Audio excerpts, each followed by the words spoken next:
Welcome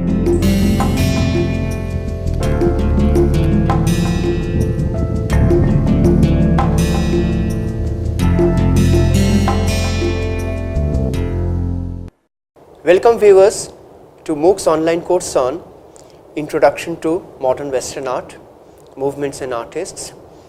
And in this section called Modern Movements in the 20th Century, today we will be looking at Abstract Expressionism. Abstract Expressionism or Abstract Expressionist movement was one of the most, most remarkable art movements that took place in the second half of 20th century. We have already seen the nature of abstract art, or particularly abstract painting, in the previous lecture. But that was not a part of a concerted movement. It was a coincidence.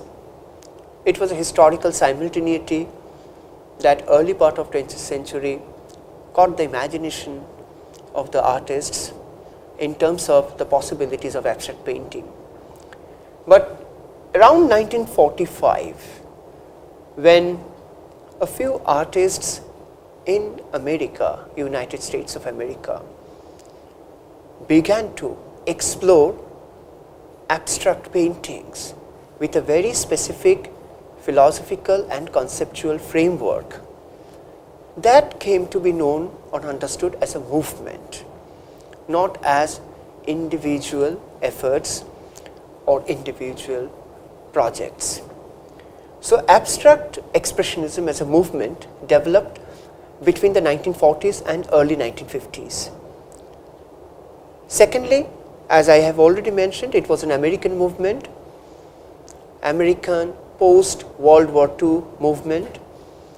And third, these works of American artists were a kind of competition with the Europeans who migrated to the USA as refugees during and after the war.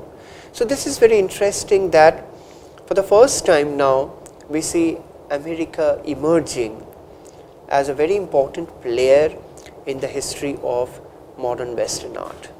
Until abstract expressionism, modern Western art was by and large ruled or dominated by the European artists.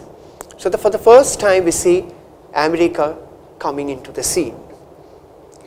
Now the artists here, they combined the emotional intensity and self-expression of the expressionist artists with the anti-figurative images of other avant-garde movements.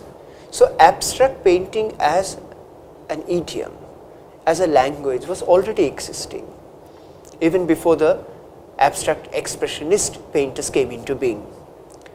But then they remodified the entire postulate, the entire understanding of abstract painting, as they were driven by not just a linguistic search but an expressionist search or a psychological quest. Now, historically speaking, abstract expressionist painting can be divided into two groups. One, action painting, and second, color filled or hard edge painting. Both these movements found some parallel in other European movements as well. Now, action painting is a term that was used by the first time to describe Jackson Pollock's paintings.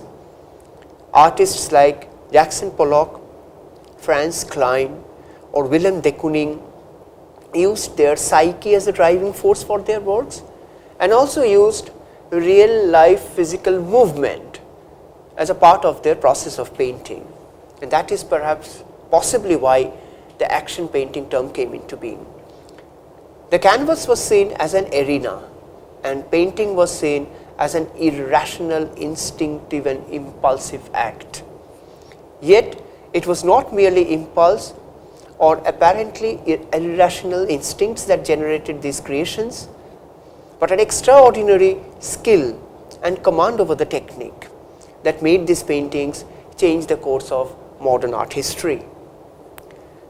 Even a quick look at three examples of abstract expressionist paintings by three distinctively famous artists like Jackson Pollock, Willem de Kooning and Frans Klein, as we see in this picture, will give us an idea that now we are not just looking at so-called pure abstract paintings dealing with sensory impulses or sense of geometry. We are looking at a human expression, some kind of psychic eruption.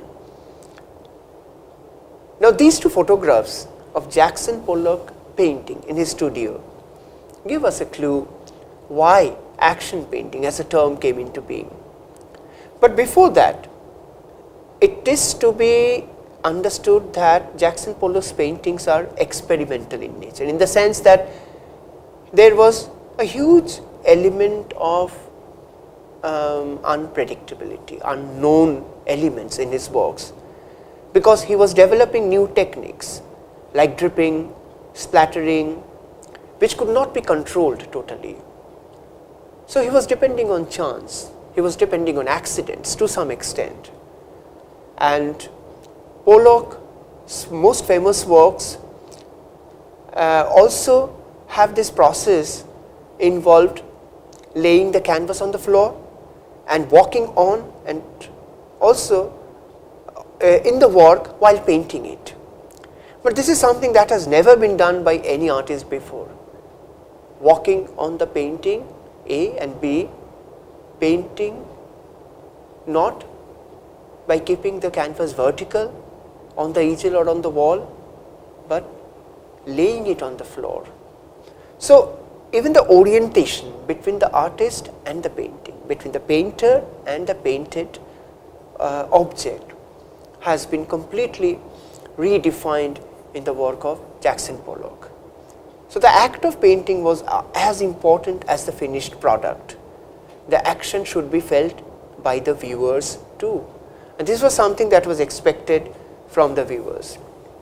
Now another important aspect with regard to abstract expressionist paintings is the scale.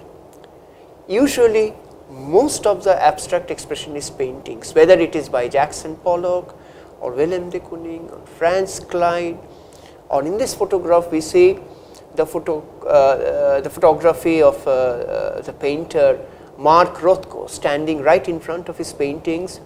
Now most of these paintings are big in size, they are huge in scale, and thus they have an overwhelming visual impact on the viewers.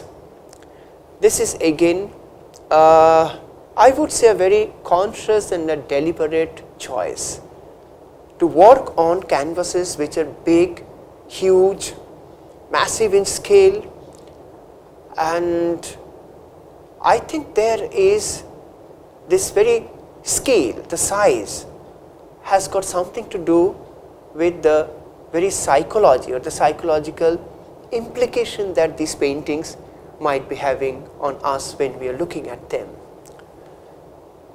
And that is why it is said that it is very difficult to experience abstract expressionist paintings unless and until you have seen them in original. One has to see them in original, one has to stand in front of them or sit in front of them like this one. I mean, look at the scale, the relationship in terms of size between the viewers who are sitting right in front of one of the paintings by Pollock, and look at the size of the Pollock's painting itself. Now this overwhelming presence of a painting, that you are not looking at a representation or a view or an image or a motif, but you feel like immersed in an environment created by a painting like this. And look at once again another photograph of Jackson Pollock, who is not only painting, but he has already entered into his own painting physically. Very soon he will be walking over his painting and then finally creating something like this. True, abstract in nature. The very visual appearance of a painting like this is completely abstract. But at the same time, there is a tremendous sense of turmoil, agitation, and a dynamic quality. And these things characterize a painting like this.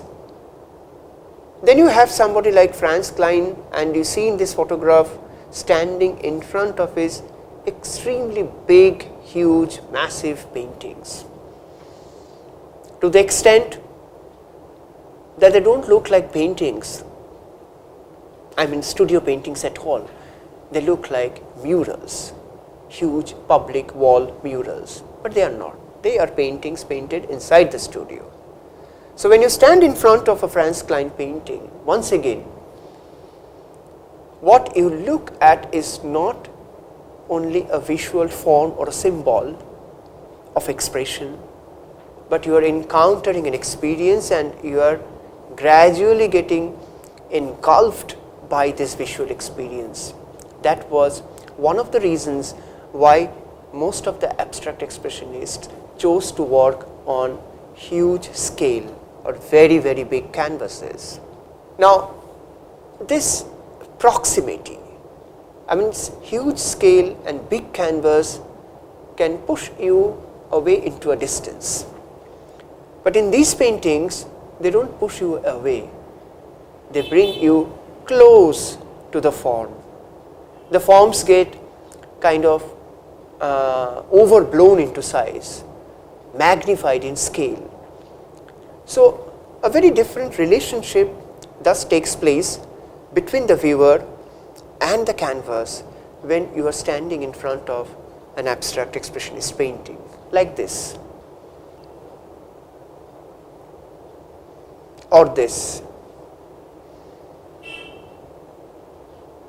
When you look at these images on your computer monitor or in a book or on a screen, they don't look really that big or huge.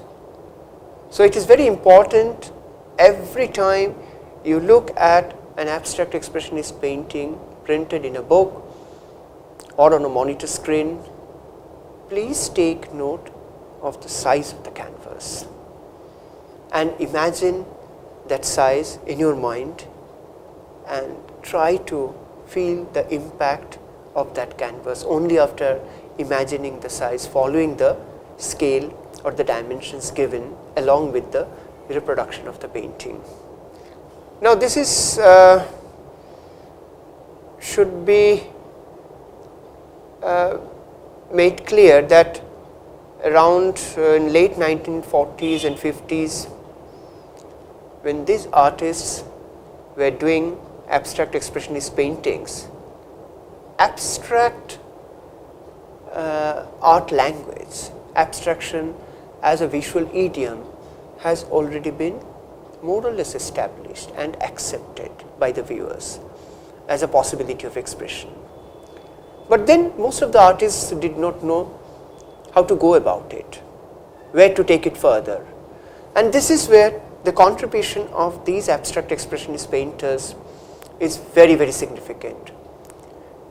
All of them, including Mark Tobey here, or previously we saw Willem de Kooning, or then Franz Klein, Jackson Pollock, they all demonstrated to the world that abstraction can be taken to this enormous height.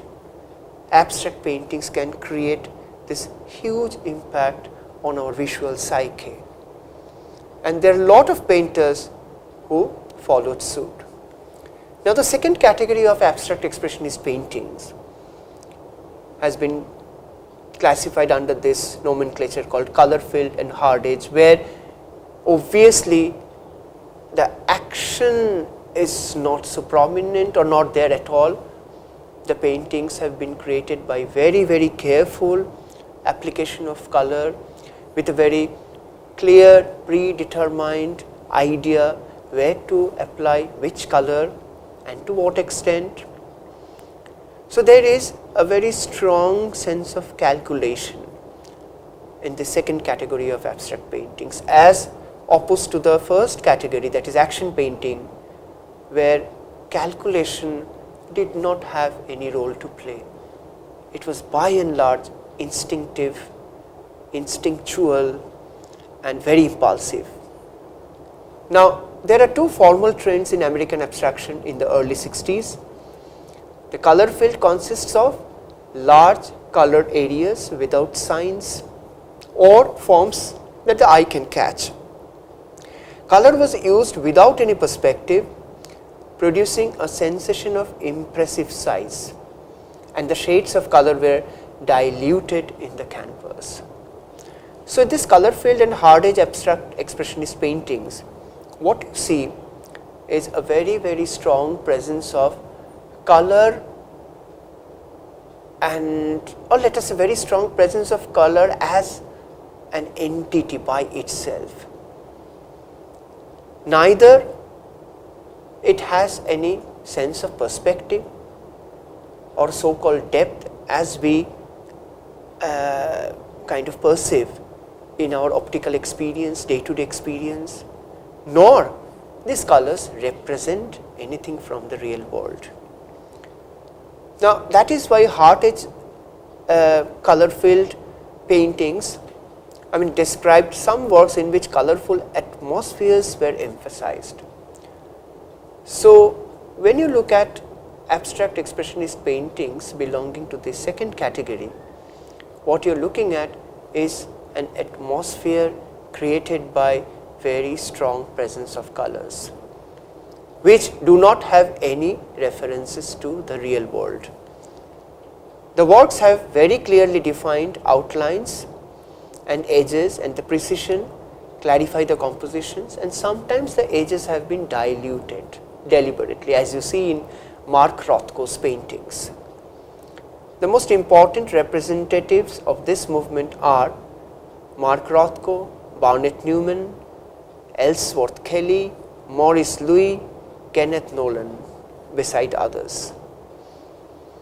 Now, this is one example of color filled painting by Barnett Newman. One can sense or feel a sense of depth of space, but that is not what has been intended in this painting.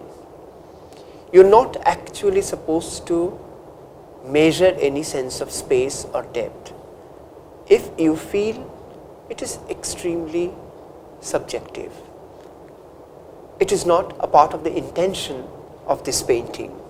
Now, once again, this photograph gives us an idea about the scale of a painting by Barnett Newman. Apparently, it is a very simple painting, huge blue expanse with a very thin, narrow, white strip running through the painting vertically, and that is what you will be looking at. Still, you don't get bored. There is no monotony.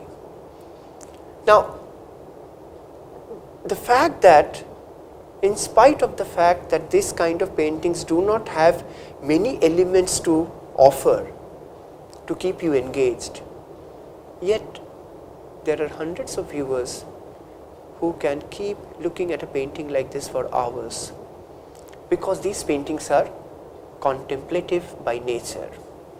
These paintings are not narrative. These paintings are not descriptive.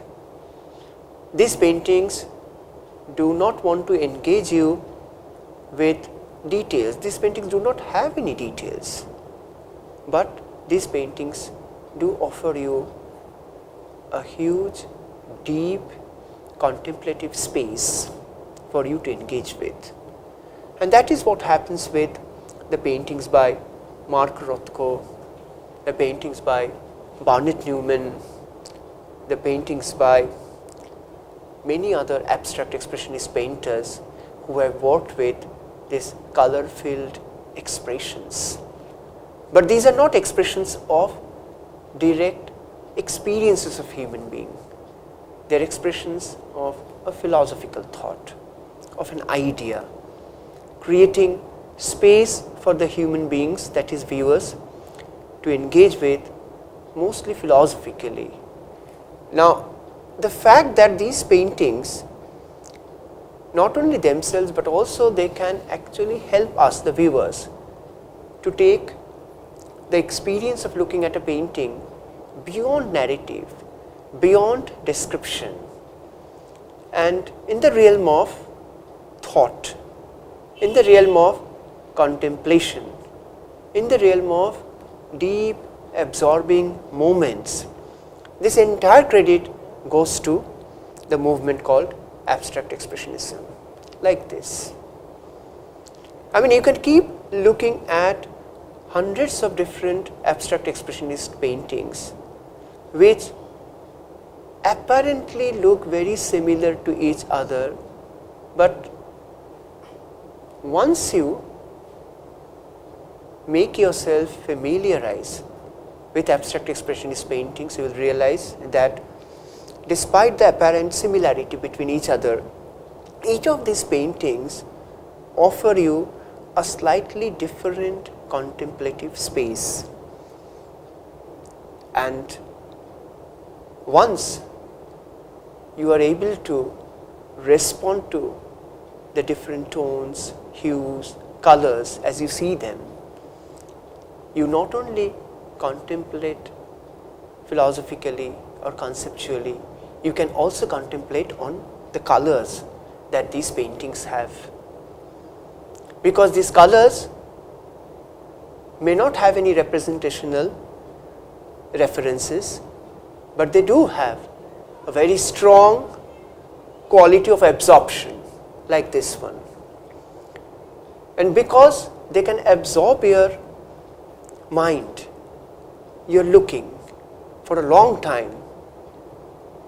That is exactly why these paintings can keep us engaged for long time, for many hours, without any descriptive details, without any narrative clues, without any referential hints at all.